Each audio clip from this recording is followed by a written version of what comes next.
Former military ruler Muhammadu Buhari has become the first Nigerian to defeat a sitting president through the ballot box, putting him in charge of Africa's most populous nation and its biggest economy.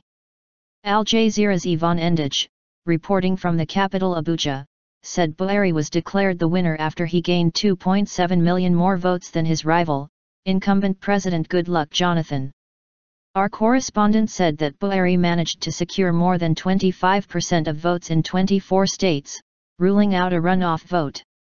To win the election, Buhari had needed more than 50% of the total votes nationally, and take at least 25% of the vote in 2/3 of the states. The All Progressives Congress, APC, party said Buhari received a phone call from incumbent President Goodluck Jonathan during which he immediately conceded defeat and congratulated him on his victory. President Jonathan called General Muhammadu Buhari, the winner of the elections, to congratulate him. Lai Mohammed, spokesman for the APC, said. There had always been this fear that he might not want to concede, but he will remain a hero for this move. The tension will go down dramatically. Anyone who tries to foment trouble on the account that they have lost the election will be doing so purely on his own, he added. Victory for Buhari marks the first time in Nigeria's history that an opposition party has democratically taken control of the country from the ruling party. Al Jazeera's Haru Mudasa, reporting from Lagos, said there was shock that Jonathan had congratulated Buhari and that violence had not followed the announcement. In the 2011 election, more than 800 people were killed in protests after Buhari was defeated by Jonathan. The announcement has been greeted with celebrations across the country, Mudasa said. Many people are excited and hope this will mark a new beginning and move the country forward.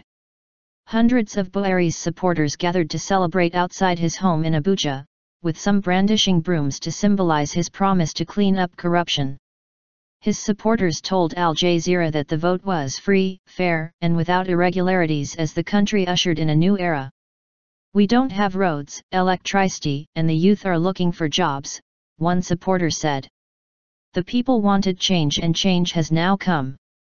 Nigeria has been reduced to a failed state. What Muhammadu Buhari told Al Jazeera last month. Jonathan, whose 5 years in office have been plagued by corruption scandals and an insurgency by the Boko Haram group, was trailing by around 500,000 votes before votes in pro-opposition areas were counted. There was a brief protest by Jonathan's People's Democratic Party, PDP, before the counting had resumed on Tuesday. Former Niger Delta Minister Godday Orabibi accused elections chief Adahiru Jiga of being partial and selective. Orabibi claimed Jiga had refused to investigate PDP complaints about big wins by Buhari in northern states but had launched a probe into claims by the APC of irregularities in rivers. Jiga said later, "I don't believe that the allegations are substantial enough to require the cancellation or rescheduling of the elections in Rivers State. We will take the results." International observers gave broadly positive reactions to the conduct of the vote, despite late delivery of election materials and technical glitches with new voter authentication devices.